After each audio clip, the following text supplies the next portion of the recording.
You sure are.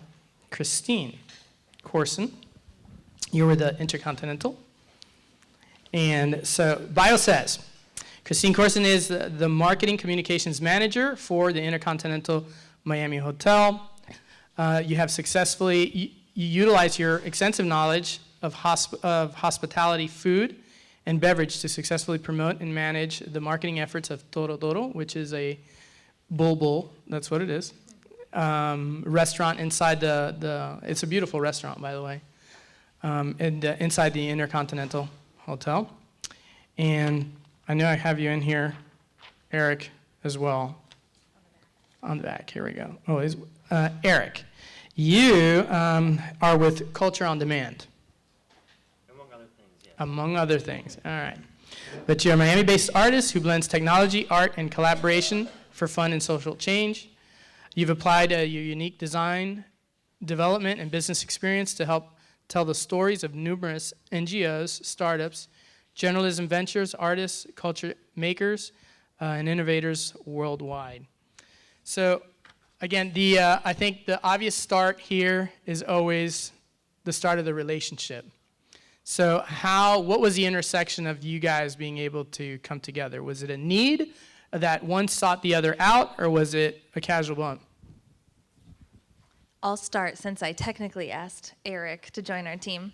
I'm actually the Director of PR and Marketing now at the Intercontinental. I also sit on the board of the Arts and Business Council, so born and raised in Hollywood, Florida, which is about 30, 45 minutes depending on traffic, I wasn't exposed to the culture in Miami. You know, there's a very big disconnect there. If you live in Hollywood and you don't really venture on the other side of that line, you don't experience what Miami life or culture is like.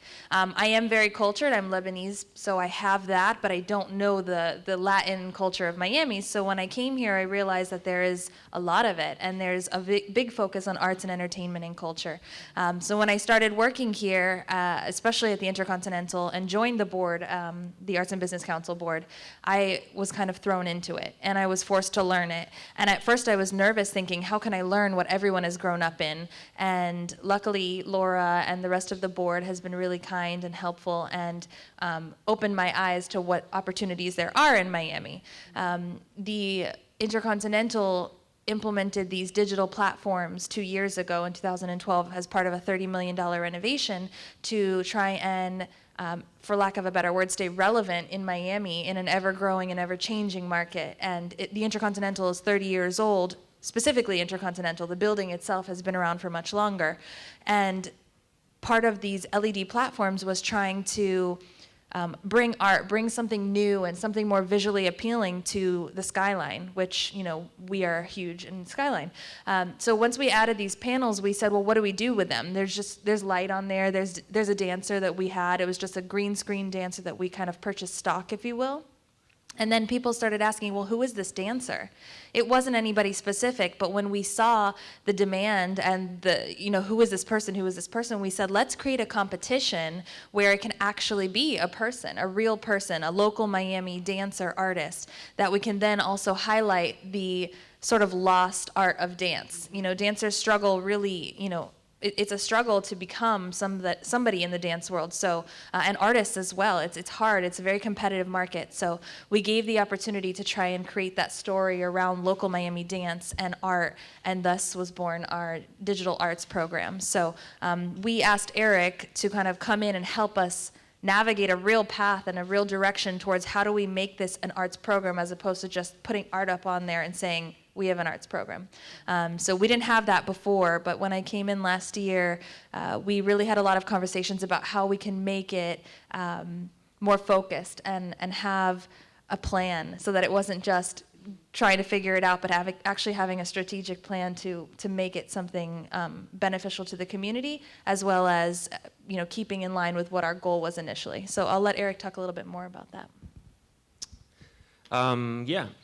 So I think part of the reason that we initially crossed paths, they had started the dancing program, and I was creative director at Knight Foundation, so obviously I had like a perspective of the community to know some assets at least that were available that could potentially, and I think that's what this is all about, is that, they were trying to figure out how to get good stuff on there, and I was trying to, and we are trying to, I mean, really, we've had two things, one with Borst Film Festival, which is like a local institution now, and Miami as well, which is a little local institution. So we've partnered with different organizations. I didn't necessarily create a bunch of original new stuff for them, or I didn't, it's more just finding assets in the community that can help you, be interesting or whatever the goal, that you're trying to have, but just not like hit a home run overnight, be basic, support the local people. And then, eventually it'll be a program, I'm sure. And I know I'm sure not what the GMs want to hear, but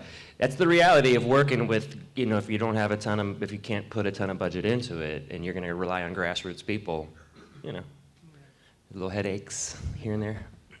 I will mention, so we asked Eric to come on board as our curator. So that's kind of his role is to help us meet these local artists, because we are hoteliers. We don't necessarily have the foot in the door at the arts community, but his support has helped us to meet a lot of people. Going to events like this have helped us to meet a lot of people. And through the events and the productions that he's put on, a lot of people are now coming to us. So yes, we're not funding or putting a lot of money into it. We're trying to highlight local artists because we want it to be a platform for local artists to share their work. So it's not necessarily a profitable thing for us. It's more of a, how do we get involved with the community, like he said, and highlight them. And yes, if it becomes a profitable thing in the end, and it's a program that people now want to pay or invest big money in so they can be featured, then great. But right now we're focusing on local art and how we can make the community spread the word and share that art in the community. You have an interesting scenario because you did actually seek out somebody that not necessarily is in-house, but you do have your own thing that you got going on, in terms of your own creativity, your own expression that you want to get out there. And this is sort of like your paintbrush is this giant building out there.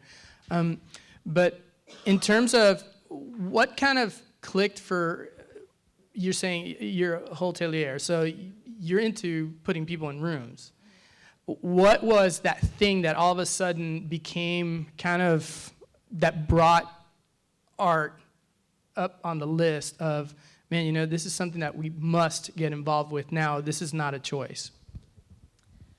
Well, the hotel was actually built around a work of art. We have a 70-ton Henry Moore sculpture inside the lobby. So it was airlifted, dropped into the hotel lobby, and then the hotel was built around it. So essentially, yeah, it's an interesting piece. You should come see it. It's beautiful, and Henry Moore only made a certain amount, so it's really unique, and it's a beautiful piece to have in a hotel lobby. All marble, and the hotel essentially had art always in it, and a lot of our other properties, intercontinental properties, also have some kind of art activation, but we said we need to do more. Miami is very big in the arts, or very connected to the arts, so how do we also get involved, because we've been here for so long and we haven't done it yet? How do we do that? And I think, some of the buildings that we had seen, I wasn't personally here for the renovation, but the conversations that we've had about what inspired the digital panels is we saw buildings in downtown, or we saw other buildings around the world that had these lights that change in colors and things like that. And okay, that's one thing, but then to turn it into an arts program, and mind you, it is a little bit limiting because it's silhouette art, it's pixel art. It's not just take a picture and throw it up on the building. That would be great, but then it's more of an advertising banner. It's less restricting. Restrictions kind of, and Eric might disagree with me on this, but restrictions kind of challenge you, and if it doesn't challenge you, it doesn't inspire you to create something unique. So we've had some really good art come out of it, but we're always looking to expand it and grow it and see what we can do to further it, and that's why we kind of sought out Eric. I just want to underscore that basically my role is, it's curator, I guess, and sort of like community, I don't know, whatever, concierge. Like, oh, these guys are cool, seriously, it's all right. Like, come on, let's go do something with them. Okay, but I'm basically a producer because I have to, in the end, like, give them files, and that's the trick when we're talking about a digital marketing program or a digital art program or any art program, like someone just has to own delivering stuff and knowing how it's actually done. And like there's a lot of talk, look, I worked at Knight Foundation, you hear a lot of stuff like, oh my God, it's gonna be an arts program. You're like, okay, who's doing the work? And so I think that I'm lucky that I know how to do this work and that I was in a position there to like to meet folks like the Intercontinental and other folks in this room. But I do think for anybody that's looking to do it, it's pretty basic. You just need a person that will be your guide through it. You don't need like the home run best artist in town. You just need, that's all you know what I mean? So I just want to underscore, it's not like a unicorn hunt out there, guys. All right? Just want to put that out there. He's good with words. I know what I'm doing. I'm just saying. The manicorn. That's a great illustration in terms of what now becomes, because I'm sure it's a challenge for both of you for what you're creating and for what your goals are in terms of what gets seen on those screens, because they're highly visible, not only the dancer on the one side of the building, but everything you got going on inside the building. So how do you decide that's art versus, nah, man, that's just a cheapo ad? That's a very good question, actually. Again, we focus a lot and we trust a lot in Eric to sort of guide us. Yes, again, from the curation standpoint, he knows Miami. He knows the artist. He's an artist himself, so he knows art from the core. So we look to him and say, you tell us what you think is great. I mean, again, I wasn't exposed to it, so I didn't know too many artists. I knew sort of, if you want to call them, the more mainstream artists. And I've come to realize that's not always the best type of art. There are hidden or the underdogs that maybe don't get as much exposure.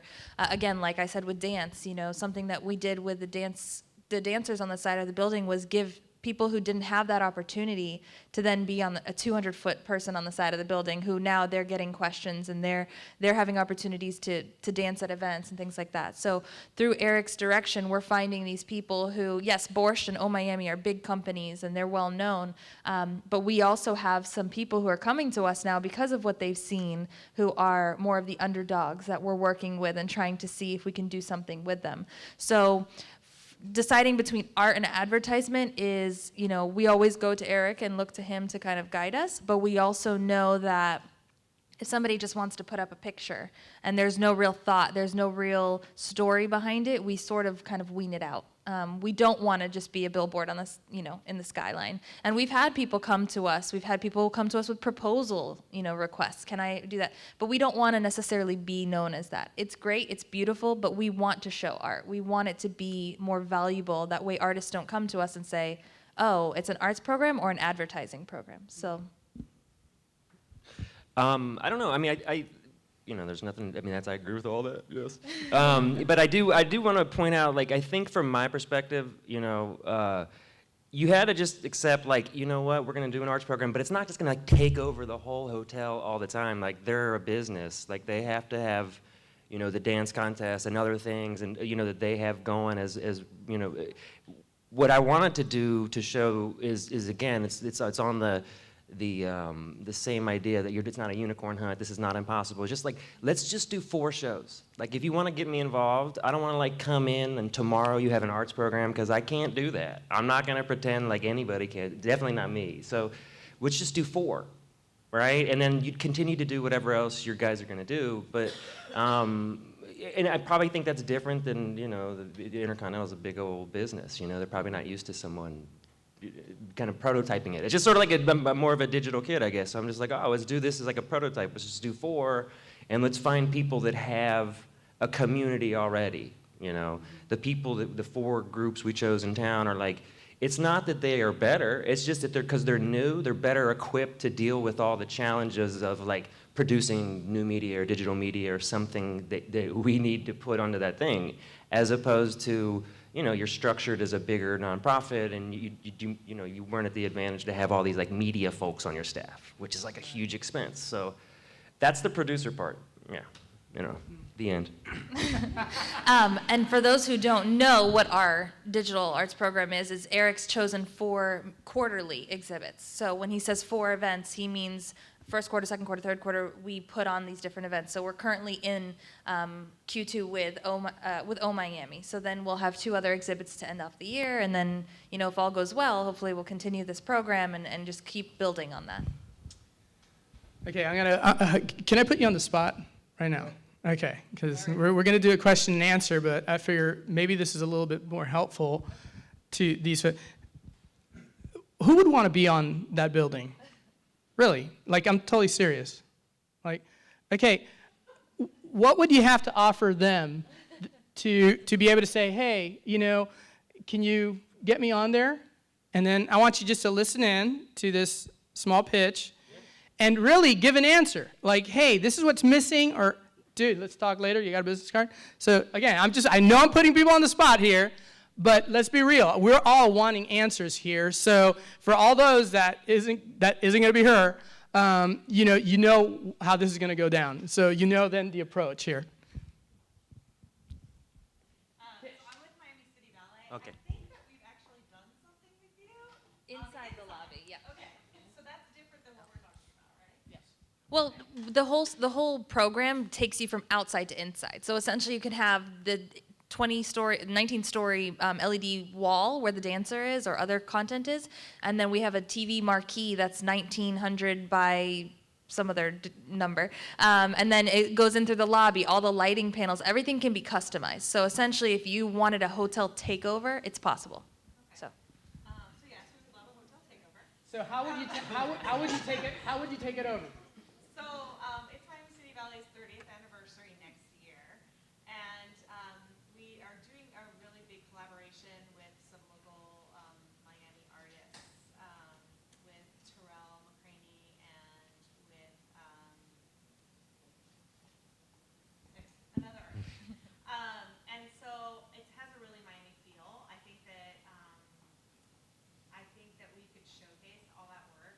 I mean, you have lots of movement there. I mean, ballet is beautiful art, and so, you know. So would you want like ballet dancers like, you know, in the lobby? I mean, No. what's it going to be like? No ballet dancers in the lobby. It's just all They digital. can't dance on that. But they can dance on the screen. Yeah. So. And again, to her point, we do have something currently like an advertising piece, if you will, that showcases Miami City Ballet, and it has title cards and it explains, because there are digital lobby pods in the lobby. We like to call it our arts lobby, and it tells a little background about Miami City Ballet. We worked directly, our gentleman in California who manages all the digital platforms worked with someone on your team to create this piece, so it's almost like Miami City Ballet has a presence inside the lobby, among other artists and organizations and things like that. I think it's always fun, especially with ballet, to be able to put a dancer on the side of the building doing pirouettes and other, you know, words and things like that. But we also try to show on our digital arts program the making of certain arts. So, for instance, with Borscht or with Oh Miami, well, actually more with Borscht, they had a piece of choral that actually like moved, and it was something that interacted, and it was more graphic and more digital in that aspect. So yes, absolutely, we can always do things like that. And that is actually what we have more of, I'd like to think, than more of the digital visual arts, if I'm using the terms correctly, which is one thing that we're sort of lacking in, is more of that, I don't know what the correct word is, but visual arts and not so much TV and video art, if that makes sense.